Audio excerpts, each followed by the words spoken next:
Radio Mali, il est 13h à Bamako.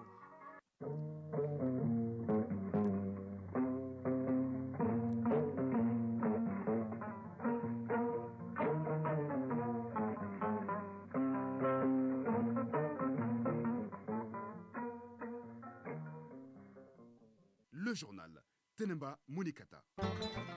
La deuxième édition des Mali Actualité, les sommaires.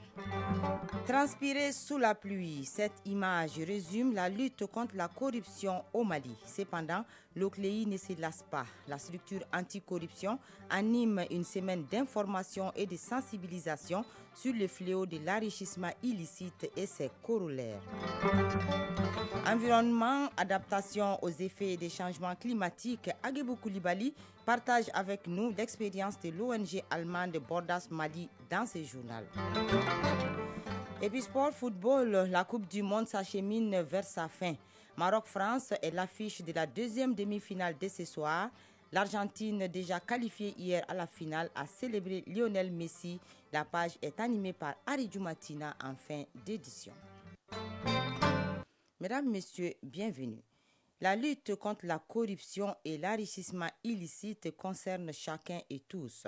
C'est la conviction des responsables de l'Office central de lutte contre la corruption et l'enrichissement illicite OCLEI.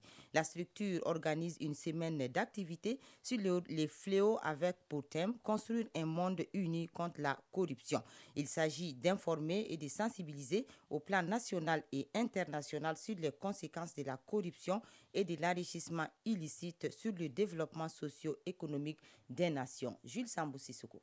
La lutte contre la corruption et l'enrichissement illicite engage toutes les entités, gouvernements, institutions, administrations, entreprises et sociétés civiles. C'est conscient de cela que l'Office central de lutte contre la corruption et l'enrichissement illicite entend amplifier l'information et la sensibilisation du grand public sur ces fléaux qui compromettent le développement. Le thème évocateur de la semaine est « Construire un monde uni contre la corruption ». Moumouni Guindo, président de l'OCLEI. La lutte contre la corruption et son corollaire, l'enrichissement illicite, sont des tâches qui relèvent des devoirs, de la responsabilité de chacun d'entre nous. À quelque niveau que nous nous trouvions, quel que soit notre âge, notre couche sociale, nous avons un rôle à jouer face au péril de la corruption et de l'enrichissement illicite. Et c'est en travaillant ensemble que nous pourrons faire reculer ce péril. La lutte contre la corruption et l'enrichissement illicite fait partie des préoccupations majeures des autorités de la transition, car elle répond à une attente forte du peuple, a rappelé le ministre de la refondation de l'État chargé des relations avec les institutions, Ibrahim Ikassa Maïga. Je ne crois pas qu'un sujet puisse retenir l'attention à part la lutte contre l'insécurité et le terrorisme que la lutte contre la corruption et la bonne administration de la justice. Certes, le défi à relever demeure important, mais la lourde responsabilité qui nous incombe d'agir impose la mise en œuvre d'actions courageuses pour l'intérêt supérieur de notre nation dans un monde uni contre la corruption. La semaine de l'OCLEI prévoit une série d'activités dans les universités de Bamako et à l'intérieur du pays, précisément à Kati, Koutiala et Kenyaba. Visite de terrain à Sebejana et à Bankoumana dans le secteur de Kati d'une équipe du projet de développement de la productivité et de la diversification agricole dans les zones arides et semi-arides du Mali, Pédazam. L'équipe du projet a visité les réalisations de 2 coopératives qu'il finance. Les Pédazam lui-même financé par la Banque mondiale à hauteur de plus de 34 milliards de francs CFA. Sokona Kamisoko et Karunga Konati. La terre ne ment pas. Bina Konaté traduit cette citation dans les faits. Ce diplômé en géographie-développement s'engage dans le domaine de l'agriculture. Avec les jeunes de Sebejana, son village natal, il a créé une coopérative qui dispose d'un champ de manioc dont l'État séduit tout visiteur. Bina Konaté, président de la coopérative des jeunes de Sebejana. Pour la réalisation de ce projet, j'ai eu à peu près 7 750 000. C'est ma première récolte comme ça. J'invite les jeunes vraiment à ne pas baisser les bras. Le gouvernement ne peut pas donner le travail à tout le monde. Donc à travers ce genre de projet comme le Pédazam, on peut se débrouiller à côté. Amadou Bagayogo, économiste des filières agricoles du Pédazama. Ce champ est un cadre d'école. L'association a adhéré à la stratégie de diversification donnée par le projet. Et la superficie de 3 hectares pour 30 personnes, quelque part on peut dire que c'est rien. Mais ça rentre dans le cadre de notre stratégie de travailler avec un petit groupe et de permettre aux autres de venir regarder ce que fait ce petit groupe pour pouvoir reproduire ça sur leur parcelle. Après Sebejana, la coopérative d'émaniement de Bankoumana dans le cercle de Kati accueille la délégation du Pédazama. Les femmes de la coopérative évoluent dans la transformation de Karité, une coopérative également financée par le même projet. Djelika Doumbia, porte-parole de la coopérative d'émaniement. La coopérative d'émaniement est constituée de plus de 100 femmes qui sont réparties entre 10 villages. Avant l'arrivée du projet Pédazam, nos activités tournaient au ralenti. Le projet nous a aidés à réhabiliter notre magasin de stockage tout en nous donnant un fonds de roulement. Maintenant, on va plus contribuer aux charges de la famille. La somme mise à notre disposition par le projet est près de 12 millions de francs CFA. Amadou Bagayogo, économiste des filières agricoles du Pédazama. C'est un projet qui a plusieurs dimensions. C'est profiter des cultures émergentes pour améliorer la productivité et la résilience des populations. Pour une durée de 5 ans, le projet Pédazama est financé à hauteur de plus de 34 milliards de francs CFA par la Banque mondiale. Il couvre les régions de Kay, Poulikoro, Ségou et Mopti. La 50e session consulaire de l'APECAM, Assemblée permanente des chambres d'agriculture du Mali, est ouverte pour 2 jours à Bamako. Les délégués venus de toutes les régions vont plancher sur les nouvelles réformes proposées et les budgets prévisionnels estimés à 5 milliards de francs CFA pour l'année 2023. Batraoré. Une année et demie d'activité pour la nouvelle équipe dirigeante de l'APECAM, Assemblée permanente des chambres d'agriculture du Mali. Du discours du président, l'on note quelques difficultés. Elles sont relatives à la mobilisation des subventions de l'État, à la recherche des ressources pérennes, à l'insécurité dans certaines zones de production malgré les efforts des pouvoirs publics. Il s'agit, à travers cette 57e session consulaire, de jeter les bases de nouvelles réformes pour la bonne marche de l'APECAM. Sanoussi Bouya Silla, président de l'APECAM. Constituer une base de données sur l'ensemble des exploitations agricoles familiales et des entreprises agricoles au Mali à travers l'enregistrement des entreprises agricoles et la géolocalisation des parcelles. Délivrer des cadres professionnels sécurisés aux exploitants agricoles disposant d'identifiants uniques. Initier et soutenir la mise en place des coopératives d'utilisateurs de machines agricoles en commun, CUMA, en vue de faciliter les réalisations d'ouvrages collectifs pour l'approvisionnement en eau, d'irrigation. Prendre des textes pour favoriser les achats institutionnels et encourager la mise en place des centrales d'achat. 2023 s'annonce comme une année charnière pour l'APECAM qui va disposer d'un budget conséquent pour mieux répondre à son plan de travail. Sanoussi Bouya Silla. Les prévisions budgétaires de l'APECAM pour 2023 sont autour de 5 milliards de francs CFA, dont 30% pourraient être financés sur ressources propres. Ces ressources propres seront mobilisées à travers la délivrance de cadres professionnels et les prestations diverses des coopératives d'utilisateurs de machines agricoles. Le ministre en charge de l'environnement qui préside l'ouverture de la session insiste sur la cohésion au sein de la fêtière. Modou Kone, ministre de l'Environnement, de l'Assainissement et du Développement durable. Travailler dans une synergie d'action afin que le Mali puisse en profiter. Mais je pense que vous devrez rester soudés et unis afin que vous puissiez être écoutés. L'agriculture n'est pas quelque chose qu'il faut mettre derrière. Notre survie en dépend. Les 2 jours de travaux devront permettre aux délégués de formuler des recommandations pertinentes pour la prise en compte des préoccupations des professionnels du secteur. 13h10 à Bamako, en Guinée, report du procès des massacres du 28 septembre 2009 à lundi prochain. Au 2e jour de sa comparution, Moussa Dadis Camara a perdu sa voix. L'ancien chef de la transition militaire avait commencé hier à répondre aux questions du président du tribunal et du parquet. Il a affirmé n'avoir donné aucun ordre à qui que ce soit les jours des tueries qui ont fait au moins 157 morts au stade de Conakry. En Afrique du Sud, le président Cyril Ramaphosa a finalement échappé à la destitution. Les parlements votaient hier au Cap pour se prononcer sur un rapport indépendant qui soupçonne le président d'actes violant la loi. Cyril Ramaphosa est embarrassé par une affaire de vol d'au moins $580,000, soit plus de 374 millions de francs CFA, dans sa ferme de Falafala en 2020.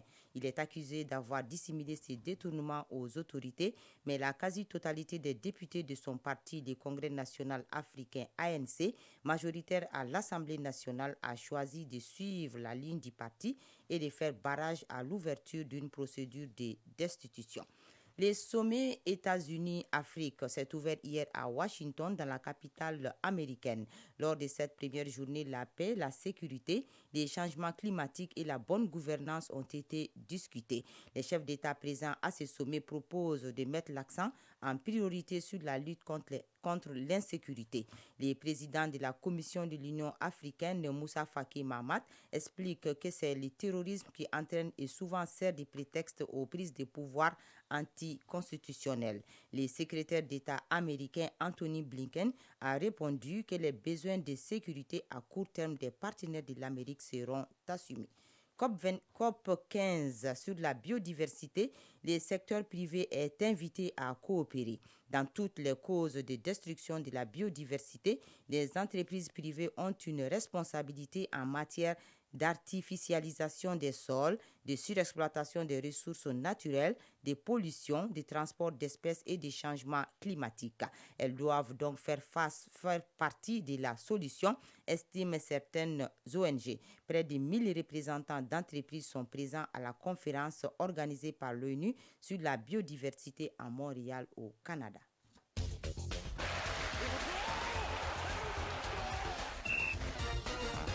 Bonjour Aridou Martina, bienvenue. Bonjour Teneba Monikata. Coupe du monde Qatar 2022, la deuxième demi-finale se joue ce soir entre le Maroc et la France. Oui, la 22e Coupe du monde qui se déroule au Qatar depuis le 20 novembre dernier tire vers sa fin ce soir à 19h.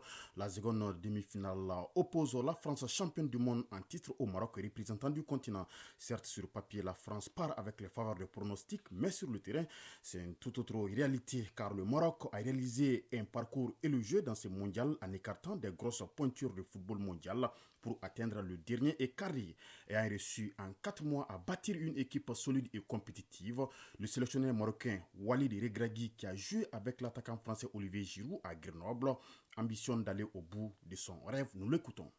On est une équipe ambitieuse, on a faim. Maintenant, est-ce que ça va suffire ? Je pense que ça peut, avec l'état d'esprit. On est confiant, on a envie de réécrire l'histoire, on a envie de mettre l'Afrique sur le toit du monde. Et ça, c'est une des valeurs qui va être importante, parce qu'il faudra être fort pour nous sortir de la compétition, même si je sais que tous les pronostics sont contre nous. Depuis le début de la compétition, tout le monde dit qu'on va être fatigué, on va pas être fatigué. Tu peux pas être fatigué à une demi-finale de Coupe du Monde. Donc on a faim et on n'est pas fatigué. Alors peut-être qu'on est fou, mais c'est bien d'être fou. Le Maroc, déjà dans l'histoire du football africain, avec la génération de Yassine Bounou, Romain Saïs, Naef Aguer, Noussair Masraoui, Selim Amala, Azedine Ounaï, Sofiane Amrabat, Hakim Ziyech, El Nesri, Sofiane Boufal et Ashraf Hakimi, entre autres. Quant à la France, elle est parvenue à faire honneur à son statut de championne du monde. Pour le match contre le Maroc, le sélectionneur français Didier Deschamps estime que son équipe est prévenue. Ils ont une ferveur populaire qui est très importante, tant mieux pour eux. Ce que je peux vous dire, c'est que ça fait beaucoup de bruit. J'ai pu l'entendre, mes observateurs me l'ont dit, me l'ont répété. Mes joueurs sont prévenus, ça fait partie du contexte. C'est pas ça qui fait marquer des buts ou qui fait en prendre, mais le savoir avant, c'est toujours mieux. Mais tant mieux pour eux, ils l'ont eu jusqu'à maintenant et c'est pas là, en demi-finale face à nous, que ça va être inférieur. Très important dans le système de jeu de Didier Deschamps, le gardien de but et capitaine des Bleus, Hugo Lloris, reconnaît la qualité de l'équipe marocaine. On peut qu'avoir de l'admiration et du respect pour leur parcours. Il n'y a pas de hasard à ce niveau. Lorsqu'une équipe est capable de battre la Belgique, d'éliminer l'Espagne, le Portugal, c'est qu'il y a beaucoup de qualité sur le terrain et certainement en dehors, en termes de cohésion, en termes d'esprit, d'équipe. Et ça sera un adversaire redoutable. Hervé Renard, sélectionneur de l'Arabie Saoudite, ancien coach du Maroc, se réjouit de la prestation de l'équipe marocaine et supporte ce soir son ancienne équipe. Je suis désolé, je supporterai l'équipe du Maroc. J'ai vécu une aventure fantastique avec un groupe de joueurs dans un pays qui adore le football. Je pense que la terre tremble au Maroc, tellement ils sont fiers et tellement ils le méritent. Il y a une telle passion qui parfois peut être excessive qu'aujourd'hui c'est une récompense exceptionnelle. C'est aussi une grande récompense pour le continent africain et cette Coupe du Monde au Qatar restera comme quelque chose de magnifique, j'en suis sûr, pour le football africain et bien sûr pour le football marocain. Maroc-France, deuxième demi-finale de la Coupe du Monde. Ce soir à 19h, une rencontre qui sera dirigée par l'arbitre mexicain César Arturo Ramos. Un match à suivre en direct et en intégralité sur la télévision nationale ORTM 1. Déjà hier, l'Argentine s'est qualifiée pour la finale. La première demi-finale a opposé l'Argentine à la Croatie. Dans ces face-à-face, les œufs étaient braqués sur deux joueurs exceptionnels qui jouaient certainement leur dernier mondial, à savoir l'Argentin Lionel Messi et le Croate Luka Modric. La rencontre explosive et indécise, tant attendue, n'a plus eu lieu car l'Argentine n'a pas réellement souffert et s'est imposée 3-0 à la mi-temps. L'Albiceleste mène 2-0 grâce à Lionel Messi sur penalty et Juan Alvarez en deuxième période. Les Argentins maîtrisent la partie et marquent un troisième but grâce à Julian Alvarez, le jeune attaquant de Manchester City, révélation de ce mondial. 3-0 pour l'Argentine qui va disputer sa 6e finale de Coupe du Monde. Après la qualification donc de l'équipe nationale pour sa 6e finale de Coupe du Monde, la presse argentine a rendu un vibrant hommage à Lionel Messi. Oui, la presse argentine dithyrambique, c'est-à-dire élogieuse après la victoire de l'Albiceleste contre la Croatie. La presse argentine dit tout le bien qu'elle pensait de sa sélection géniale, magique, écrit La Nation, qui souligne le jeu magistral déployé par Lionel Messi, auteur du premier but sur penalty et décisif sur le troisième but inscrit par Julian Alvarez. L'Argentine est finaliste grâce au meilleur des Messi et à un Julian Alvarez efficace, titré Clarín dans sa version en ligne.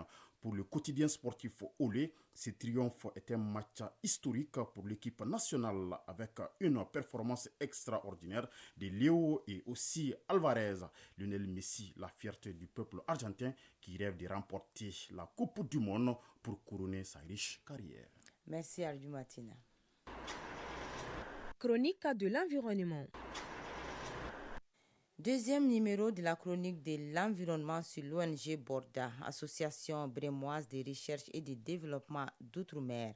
Agibou Koulibaly parle de l'expérience de Borda Mali en matière d'adaptation et de résilience des communautés face aux effets des changements climatiques et de la sécurité alimentaire.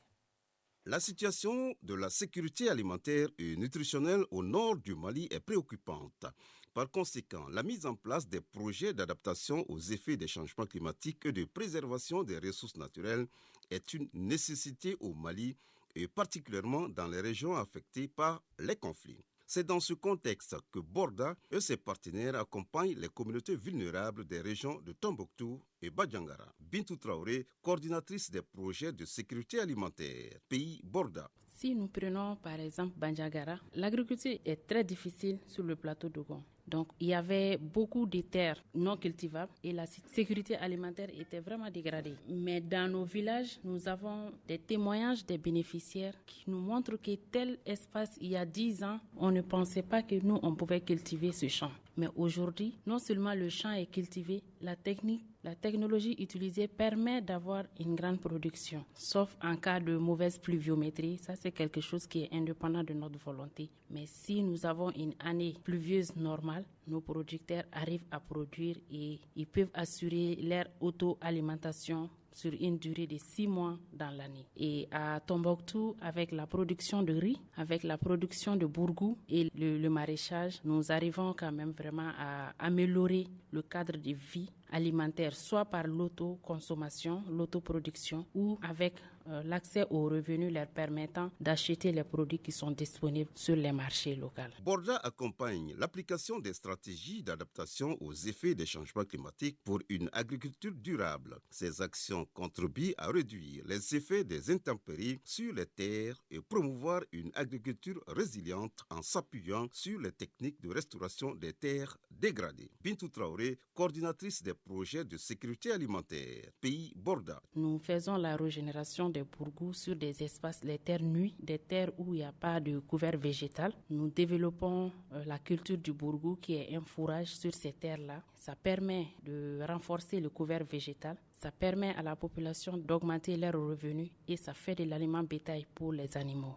Donc, dans le cadre du changement climatique, nous menons beaucoup d'activités. Nous avons aussi le renforcement des capacités. Nous apportons une technique d'adaptation de culture agricole, les semences améliorées, l'agroécologie qui consiste vraiment à utiliser moins d'intrants, moins de produits chimiques. Donc nous formons les hommes et les femmes paysans à maîtriser ces différentes techniques-là afin d'aller vers une agriculture durable. En collaboration avec les communautés et les ONG nationales partenaires, Borda développe des approches participatives adaptées aux réalités environnementales et socio-culturelle pour une agriculture durable. Korka Lougué, directeur exécutif de l'ONG HDS, Harmonie du développement au Sahel, partenaire de Borda basé à Badjangara. Nous équipons les paysans dans la lutte anti-érosive, ce que nous appelons les diguettes, les cordons pierreux au niveau du plateau d'Ogon. Nous avons environ 29 organisations communautaires de base que nous avons équipées en matériel de LAE, composé des marteaux, des pics, des pelles, des brouettes, ainsi de suite. Ensuite, nous les formons sur les techniques de construction des cordons pierreux. Ensuite, nous faisons le suivi. Chaque année, ils mènent des activités de restauration, c'est-à-dire la construction des diguettes au niveau des champs, les champs de culture.